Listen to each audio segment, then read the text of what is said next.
Hello friend, पिछले video में हम लोगों ने मिडाइवल हिस्ट्री में शाहजहां तक पढ़ चुके हैं और आज का वीडियो औरंगजेब के ऊपर है। तो चलिए देखते हैं औरंगजेब को। औरंगजेब, इसका शासनकाल था 1658 से 1707 ईस्वी के बीच।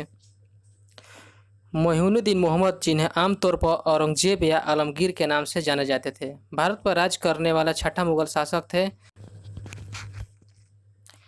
औरंगजेब ने भारतीय उपमहाद्वीप पर आधी सदी के लगभग समय तक राज किया।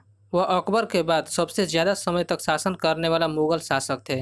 उनके अपने जीवन काल में उन्होंने दक्षिण भारत में मुगल साम्राज्य का विस्तार करने का प्रयास किया, परंतु औरंगजेब की मृत्यु के बाद मुगल साम्राज्य का पतन शुरू हो गया। औरंगजेब का जन्म 1618 ईस्वी में दाहोद, गुजरात में हुआ था और शाहजहां और मुमताज महल की छठी संतान और तीसरा बेटा था। उनके पिता उस समय गुजरात के सूबेदार थे। जून 1626 ईस्वी में जब उनके पिता द्वारा किया गया विद्रोह असफल हो गया तो औरंगजेब और उनके भाई दारा शिकोह को उनके दादा जहांगीर को लाहौर वाले दरबार में नूरजहां द्वारा बंधक बनाकर रखा गया। 26 फरवरी 1628 ईस्वी को जब शाहजहां को मुगल सम्राट घोषित किया गया, तब औरंगजेब आगरा के किले में अपने माता पिता के साथ रहने के लिए वापस लौटा। यहीं पर औरंगजेब ने अरबी और फारसी की औपचारिक शिक्षा प्राप्त की। मुगल प्रथाओं के अनुसार शाहजहां 1634 ईस्वी में शहजादे औरंगजेब को दक्कन का सूबेदार नियुक्त किया। औरंगजेब खाड़की यानी महाराष्ट्र का नाम बदलकर उसने औरंगाबाद कर दिया। इधर शाहजहां मुगल दरबार का कमान अपने बेटे दारा शिकोह को सौंपने लगा। औरंगजेब के शासनकाल में युद्ध, विद्रोह, दमन, चढ़ाई इत्यादि लगा रहा। दक्षिण में बीजापुर और गोलकुंडा को अंततः उन्होंने पराजित कर दिया, पर इस बीच छत्रपति शिवाजी महाराज की मराठा सेना ने उनकी नाक में दम कर दिया। शिवाजी महाराज को औरंगजेब ने गिरफ्तार तो कर लिया, पर शिवाजी महाराज और पुत्र संभाजी महाराज के भाग निकलने पर उनके लिए बहुत चिंता का कारण बन गए।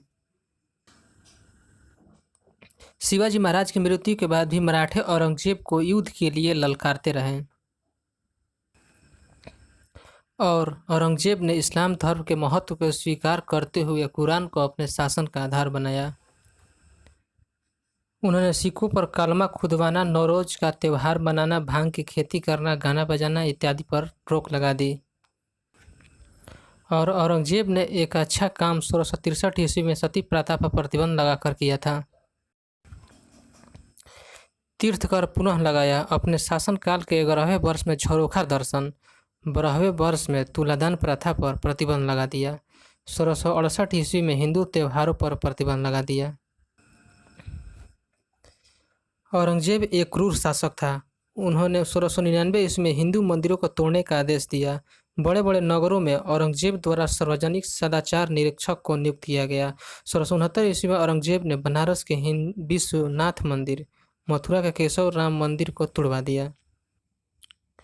उन्होंने शरीयत के विरुद्ध के लिए जाने वाले लगभग 80 करों को समाप्त कर दिया। औरंगजेब के समय में ब्रज में आने वाले तीर्थयात्री पर भारी कर लगाया गया और जजिया कर औरंगजेब के समय फिर से लगाया गया। उस समय के कवियों की रचनाओं से औरंगजेब के अत्याचारों का उल्लेख मिलता है। औरंगजेब के अंतिम समय में दक्षिण में मराठों का जोर बहुत बढ़ गया था। उन्हें दबाने में शाही सेना को सफलता नहीं मिल रही थी, इसलिए सन 1683 ईस्वी में औरंगजेब ने स्वयं सेना लेकर दक्षिण गए। वह राजधानी से दूर रहते हुए अपने शासन के लगभग अंतिम 25 वर्ष तक उसी अभियान में रहे। 50 वर्ष तक शासन करने के बाद उनकी मृत्यु दक्षिण के अहमदनगर में 3 मार्च 1707 ईस्वी को हो गई। हालांकि औरंगजेब खुद को हिंदू स्थान का शहंशाह मानते थे।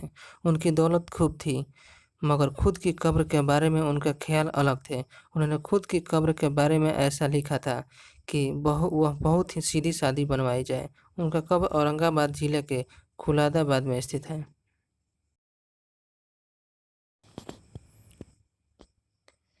औरंगजेब ने 1678 ईस्वी में बीबी का मकबरा अपनी पत्नी रबिया दुरानी की स्मृति में बनवाया और दिल्ली के लाल किले में मोती मस्जिद बनवाई। औरंगजेब के प्रशासन में दूसरे मुगल शहंशाह से ज़्यादा हिंदू नियुक्त थे। मुगल इतिहास के बारे में यह सर्वमान्य तथ्य है कि दूसरे शहंशाह की तुलना में औरंगजेब के शासनकाल में सबसे ज़्यादा हिंदू प्रशासन का हिस्सा थे। ऐतिहासिक तथ्य बताते हैं कि औरंगजेब के पिता शाहजहां के शासनकाल में सेना के विभिन्न पदों, दरबार के दूसरे अहम पदों और विभिन्न भौगोलिक प्रशासनिक इकाइयों में हिंदुओं की तादाद 24% थी, जो औरंगजेब के समय में 33% तक हो गई थी। औरंगजेब की सेना में वरिष्ठ पदों पर बड़ी संख्या में कई राजपूत नियुक्त थे।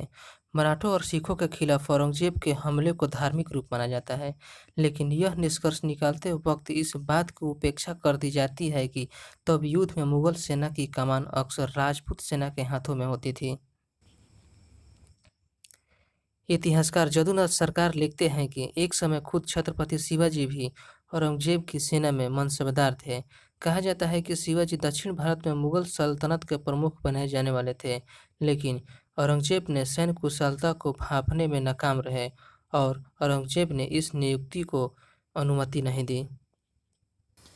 हाँ, यदि वीडियो अच्छी लगी तो लाइक करें, कमेंट करें। यदि आपका कोई क्वेरी हो तो आप कमेंट बॉक्स में कमेंट करके पूछ सकते हैं। फिर मिलते हैं नेक्स्ट वीडियो में। धन्यवाद।